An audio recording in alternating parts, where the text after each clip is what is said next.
What are some of your pet peeves while you're out here doing your gig hustle? Let's talk about it on this segment of the Gig Geezer.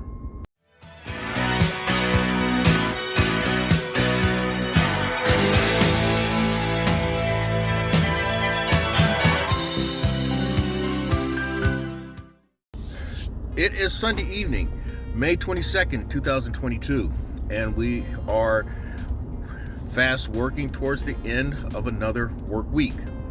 And I am starting off this evening hustle having picked up a $14.49 Grubhub order from Kentucky Chicken.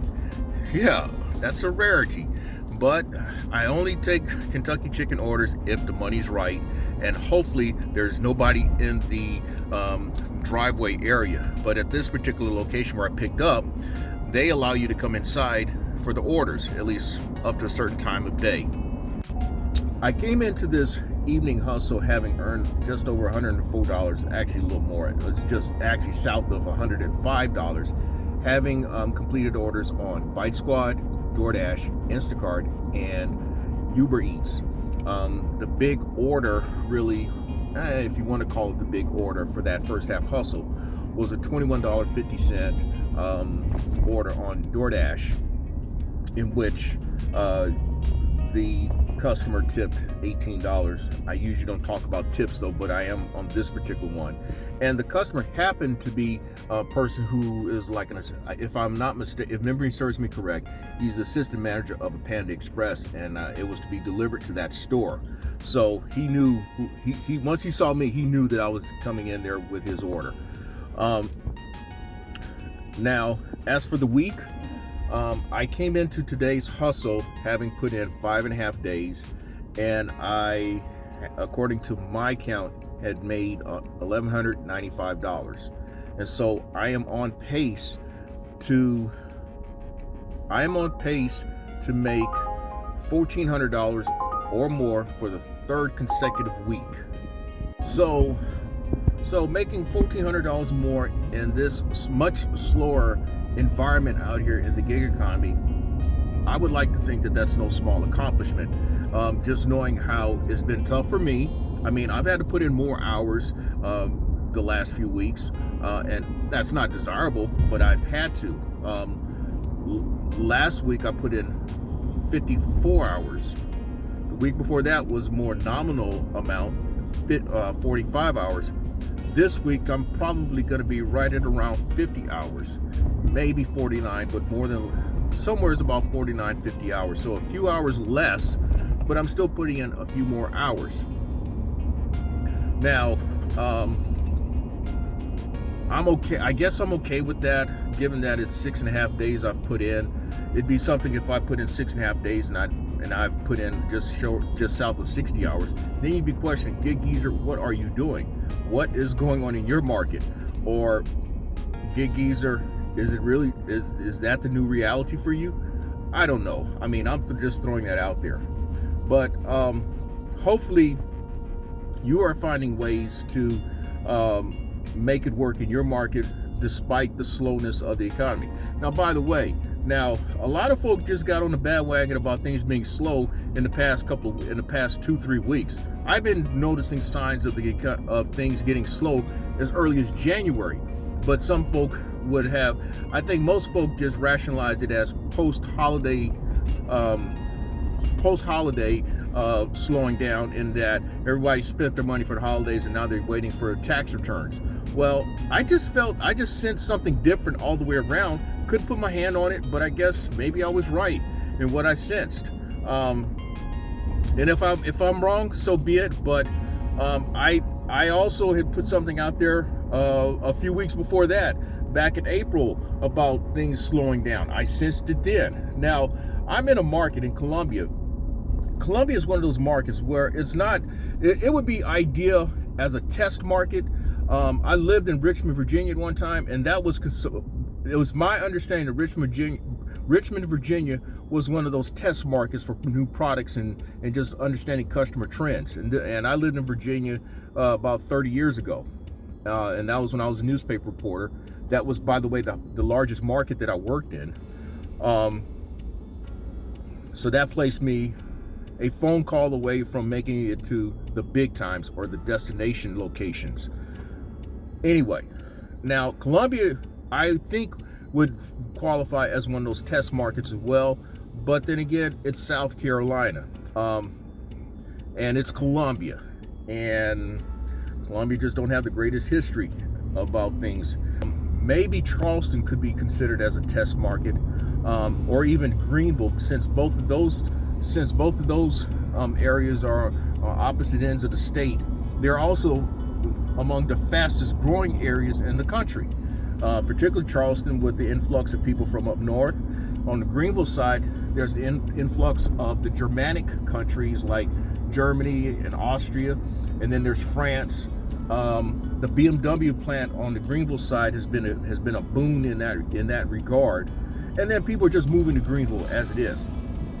So I'm actually less than 5 minutes away from dropping off this order, and well, actually not even 5 minutes, about 3 minutes away from dropping off this order. And so I'll get back with you. Alrighty, so we've dropped off that order. It did in fact pay $14.49, and that's gonna bring my total for the day to just a tick over $119. Now, in the intro, I talked about pet peeves of gig delivery drivers. They may be more so my personal pet peeves, but maybe they're some of your pet peeves as well. And the first one is particularly when I get delivery locations off in the deepest, farthest crevice crack of a subdivision or development. And what is most annoying about that is when I'm working on connecting the dots, having put together or attempting to put together stacked orders across multiple apps. And it just seems almost invariably, you can almost just count on it, there's gonna be one location that you go to that's gonna take a little more time because of it being tucked all off into that farthest point. In fact, what I try to do is avoid that as much as possible for that very reason, because if it's like a DoorDash order, you may be flirting with a contract violation. If it's Grubhub, it may flirt with a contract violation as well. Uber Eats, I've not had any problems with them. In fact, I've had very few friendly, well-written emails from those bad boys. And then Waiter/Bite Squad, I rarely hear from them, and they got their own issues as it is. In fact, that is one reason why I don't work certain areas, because I know that what I realize is that over time, you're going to put in some distance. You're going to put in some distance just to get there. And then the added distance of having to navigate through those subdivisions or through those developments, that's not cool. Not at all. Now, by the way, this particular order, I'm not going to say took me out of position, but certainly I'm not in position right now for orders. In fact, I'm going to have to migrate back towards a more familiar area in hopes of attracting orders. All right, so what's another pet peeve? Third floor deliveries. That's another one. It's like you can almost count on it. The delivery is going to be the second or third floor, maybe fourth floor, but definitely a third floor delivery. I don't care what it is. It could be food, Instacart, third floor delivery. And I have shown in many of my segments of me getting in a bit of exercise, going up and down those third floor apartment deliveries. Now, for me, the gig geezer, I have shared that I'm nobody's spring chicken. I have shared that I will turn 60 on my next birthday, and so I have to watch out for myself in terms of conditioning and just simple health. But I admit though that there are times though going upstairs is a bit tough when you have cobalt and titanium in your left hip. I have shared that I had hip replacement surgery back in September 2018, and while I have had no problems, no side effects, I've been able to resume bowling and actually become competitive again as a bowler at this stage in life. Going up and down those stairs, yeah, yeah. I think more than anything, I have to be careful with where I'm walking, how I'm going up the steps and all. That is probably my biggest concern. But it's still a peeve. It's still a pet peeve, man. Third floor apartment deliveries. It's like those people, they use DoorDash, Grubhub, Uber Eats, Instacart probably more than anybody. And so I guess they'd rather pay for the convenience of not having to go up and down those stairs and let somebody else get in their exercise that way. Maybe so. The next pet peeve kind of ties in with the third floor apartment, or for that matter, you have to deliver to an office building, and it's always like the 10th, 14th, 15th floor or something like that. But typically it's with an apartment. It is when you have to deliver a lot of water, packs of or cases of water to that third floor apartment location.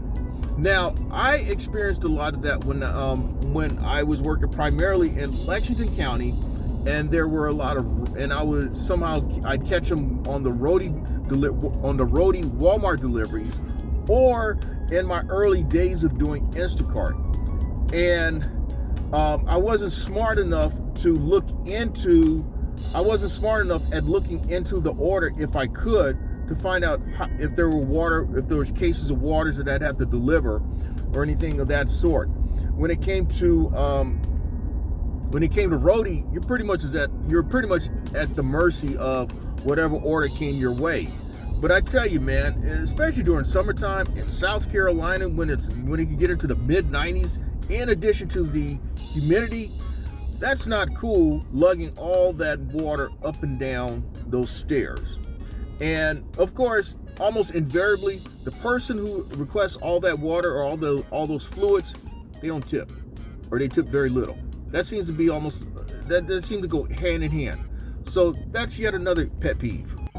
The next pet peeve that I have, at least in my time out here doing gig work, is when you deliver to a hotel, it's always handed to me, and it's somebody on the 5th or 6th floor or higher, and their hotel room is at the end of the hallway. At the very end. It's like room 602, 601, 603. I mean, how often do you get one that's on the first floor just as you get inside the hotel? Doesn't happen often. It's usually at the end. You got to get on the elevator, go up to the 4th, 5th, or 6th floor, and hand it to them. Now, I don't want this to sound like that I'm just sounding off and bitching and crabbing. No, I'm really talking about how it's a pet peeve it's really a pet peeve in certain situations, because it can be annoying. It's things like this that can cost you a contract violation or a friendly, well-written email by these companies for supposedly taking too long with the orders. And so, the 5 minutes that you may spend may be the difference between that contract violation or that friendly, well-written email, or possibly, worst case, deactivation email. Now, one of the tricks that I have adapted when it comes to these handed to me's, particularly at a hotel, or for that matter at a residence or an apartment, depending, you have to go by your instincts on this though. But I will venture to say most times, like at a hotel, I'll knock on the door. I'll knock on the door maybe twice. But if I hear no response, then I am going to take a picture, depending on the app, DoorDash or Grubhub, more than likely DoorDash.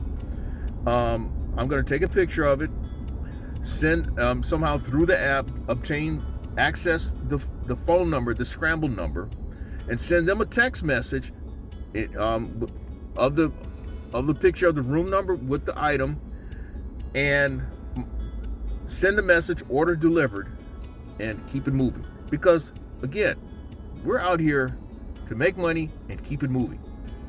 And I'm not going to wait 5, 6, 7, 8, 9, 10 minutes for someone to decide whether they want to answer a door or not. I'm not going to do that. Now, along those lines, another pet peeve is really handed to me orders just in general. And the reason why I don't like, I'm annoyed by handed to me orders. Now, I realized that before the pandemic, before March 2020, that was really, I would venture to say, 2/3, at least 60, it was like 60-40. At least 60% of the orders that we delivered were handed to me. Then the pandemic set in, and it was leave at door, which is cool. You leave at door, take picture, leave at door, keep it moving. Of course, that also spawned a lot of the fraudulent activity of customers. But over time, that has gotten better, at least on most apps. I mean, if you're a first-time visitor of the Gig Geezer, hey, thanks for coming by. And if you would not mind, hit that subscribe button. Give my content a thumbs up. Share my content among others, and I definitely welcome your comments in the section below. And if you're a returning visitor of the Gig Geezer, hey, thanks for stopping by. And you probably have seen in previous segments of the Gig Geezer, in which I talk about Instacart customers who have, that's one of their classic fraudulent moves, claiming that items are missing or entire orders are missing, and you have actually selected, purchased, and delivered the items. So anyway, going back to the handed to me type people, what I have seen often with handed to me type deliveries is that these people don't really tip that well anyway.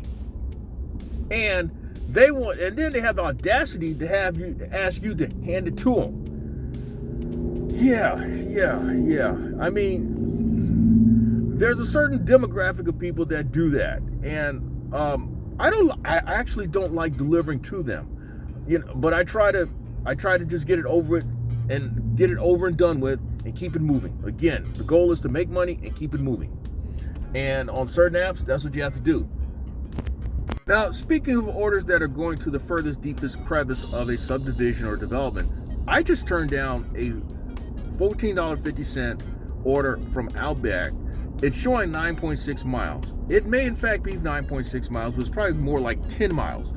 But the drop-off location was actually in the back end of a subdivision. Now, I know about this subdivision because I used to do Amazon Flex deliveries when that subdivision was first built.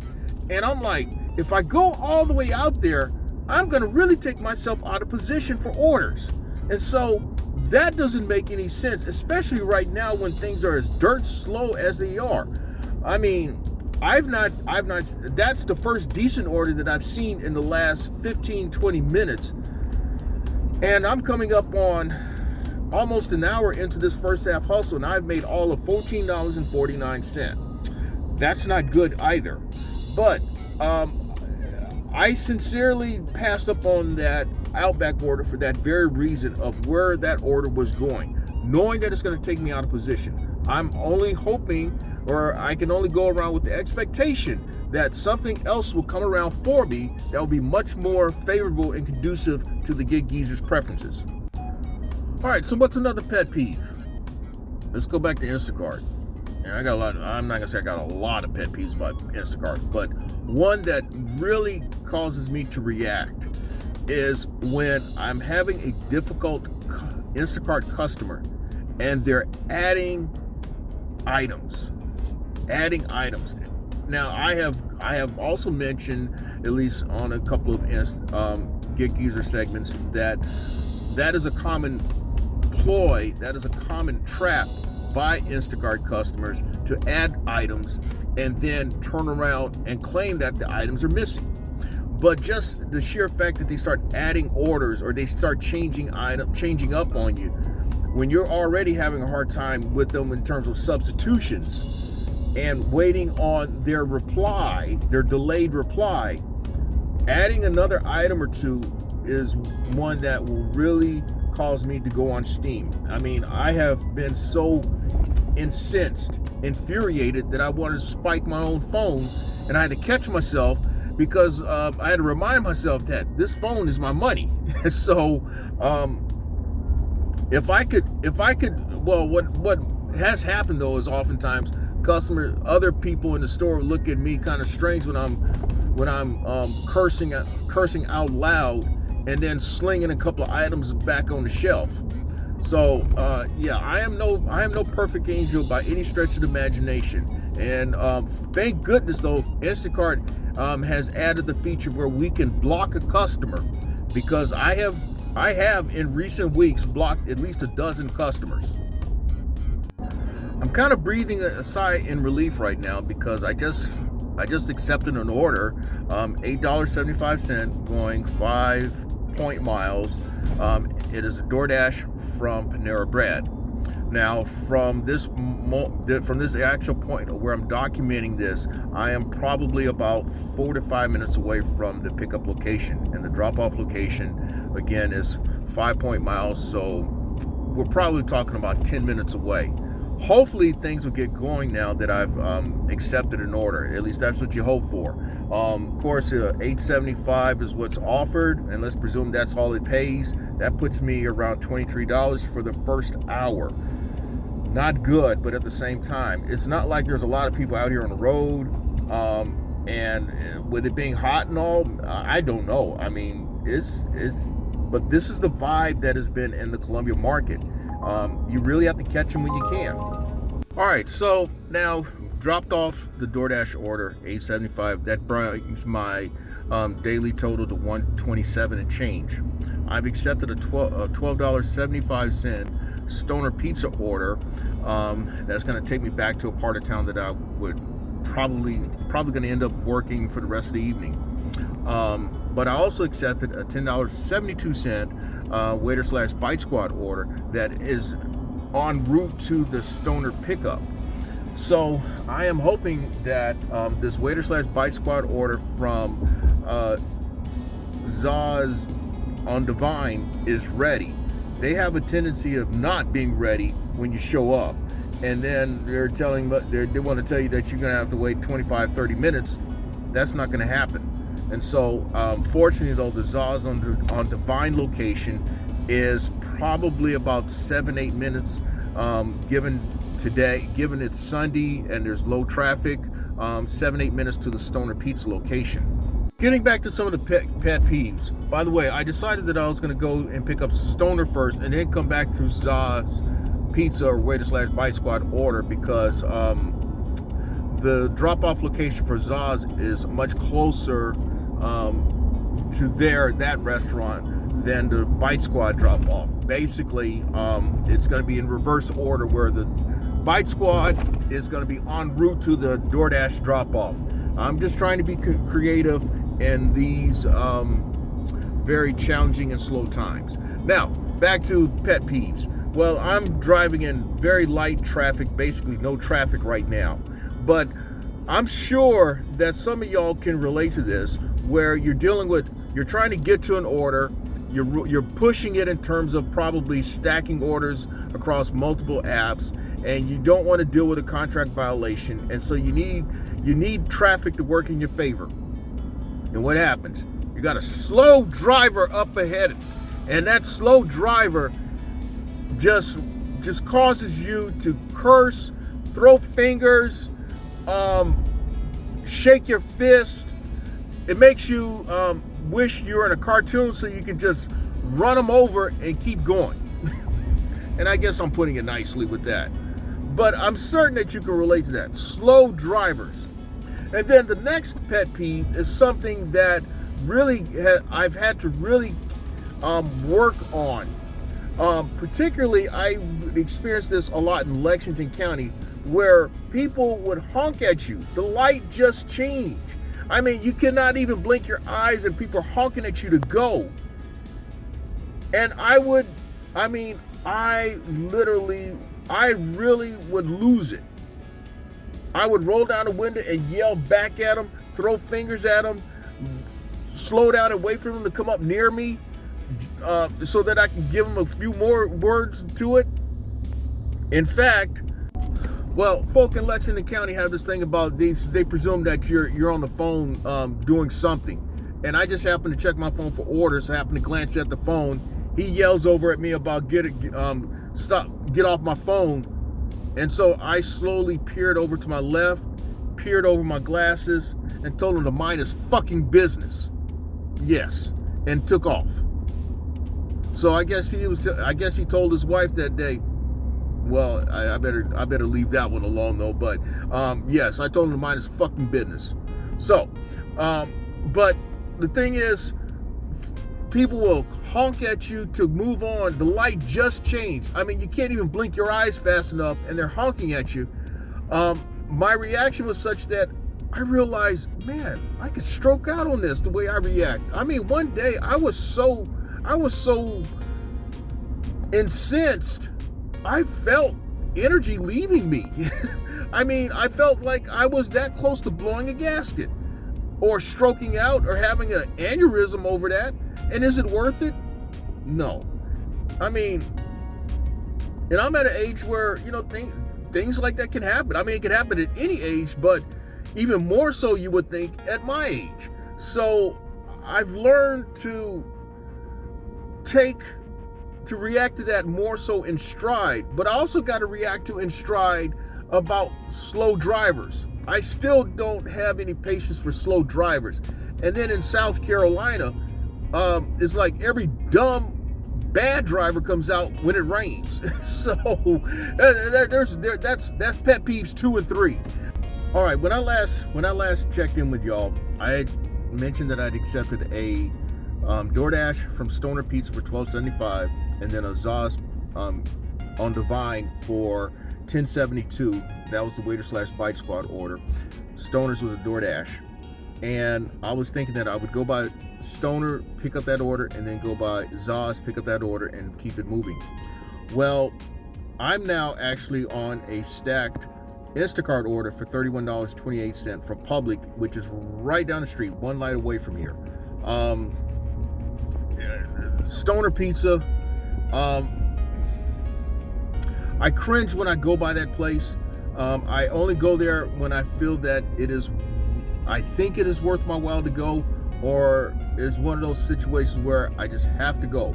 Well, my acceptance rate is now down to, or completion rate is down to 85% thanks to Stoner Pizza. I'd been there for about 20 minutes. The guy that was there before me had been there for 40 minutes, and the lady that was there that was just leaving, she'd been there for at least a half an hour.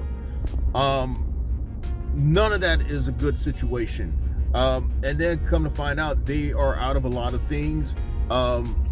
Short staffed, that's very common there, but it's also the lethargy of the employees who work there. That's what makes it even more frustrating. And so I am right at about 2 hours into this hustle. I'm still at $23. Hopefully this Instacart will kind of help me along here, but I'm in a time situation now. Sunday, slow.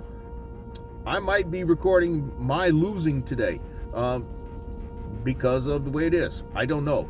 And of course, people in the parking lot here at Public, they're driving as if they're taking their initial driving test. So I'll get back with you once I've come out of Public. All right, I am out of Public, and I am at least trying to deliver these orders. Already, the route that I wanted to take, I've had to detour, do a U-turn, and now take an alternate route because the police has blocked off the area. In the Columbia downtown area, there are, depending on which way you go, you have to cross a bridge to get in, particularly if you're coming in from Lexington County. There are 1, 2, 3, 4 bridges, depending on which route that you come in on, that you would have to cross. Well, just on the other side of the bridge, that road, the route that I was taking, that road has been blocked off by police. And so now I'm going to route B. Ultimately, it's going to get me over to where I want to be as well. But, this hustle has been marred by time and, obviously the slowness of things. But time does not help when it's slow as well. If I had to refund one order on I had to refund one item on this particular order. I had to make a couple of substitutions, and I'm thinking that this order should pay over $31. It should. Of course, it's Instacart, and so you just don't know. I mean, customers trash you for reasons unknown. That's just the way it is Instacart. But let's see, are there any other pet peeves that I have? Now, this is another item that I experienced more so of when I worked primarily Lexington County. And that is when restaurant staff ignores me. Now, I am old enough to talk on a more social level, and I don't want to really introduce that though. But because of me being keenly aware of those type of things that my parents went through, my uncles and aunts went through, and others whom I may have respected or admired at one point in life and may still do, they went through that where people ignored them. In this day and age, I feel that it's no excuse. And it's not like they can't see me. I'm 6'3". I'm not at 6'3", you can't really miss me when I'm in a restaurant. There are certain characteristics about me that most people identify who have seen me enough. They know that I come in with a bag. They know I may come in with a cup holder. They know I come in with a face mask, wearing a face mask. They know that I usually wear a hat and I have glasses on. And at 6'3", I tend, unless I'm on a basketball court, I'm not among the shortest people in the room. And so, if you really want to irk me, if there's a pet peeve that I have, ignore me. I will walk out.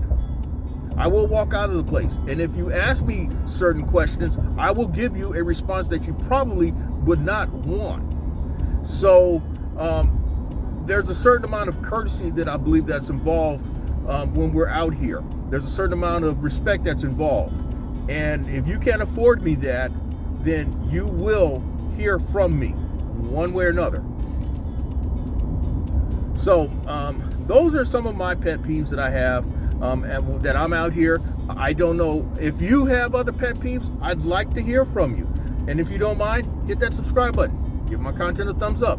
Share my content among others, and I definitely welcome your comments in the section below. So, as I mentioned, I am on the way now to dropping off this stacked Instacart order for $31 and change. I think it should pay at least $31, and that will put me up around $1.50, $8.59.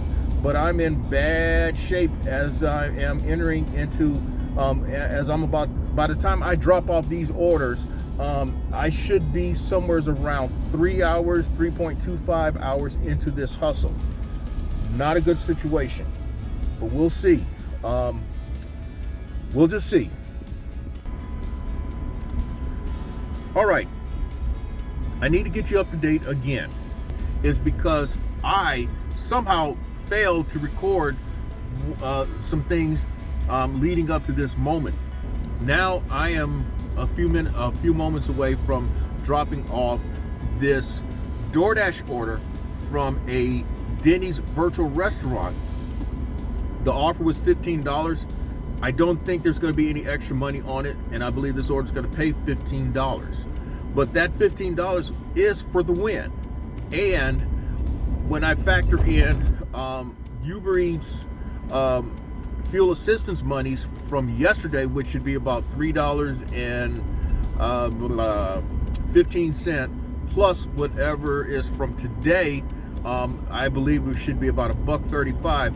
That will in fact put me right at $1,400 or just a tick over. And so that's actually 3 consecutive weeks, despite the slowness of the gig hustle, despite the slowness of this market, and for that matter, probably in your market and other places. Despite that, I've been able somehow to continue making the money that I've been making. Hopefully it serves as some encouragement, perhaps motivation that it can be done. I believe that the $1,400 that I earned this week will be accomplished in about 48, 49 hours, maybe 50 tops. So it's a few hours less than last week where it took me 54 and a half hours. But that's one of the casualties of things being the way they are now. You may have to put in a little more time in order to make the same total money. So that means that's killing your dollars per hour. It may also mean that you may have to drive a few more hours. You may have to drive a few more miles. But I've managed today to keep a good rein on the fuel tank. I won't have to put any money into the tank until tomorrow. And I'm not looking forward to putting in $60, $65. I am not. But that's where I'm at for this segment of the Gig Geezer. And one last thing, one last pet peeve: thirsties.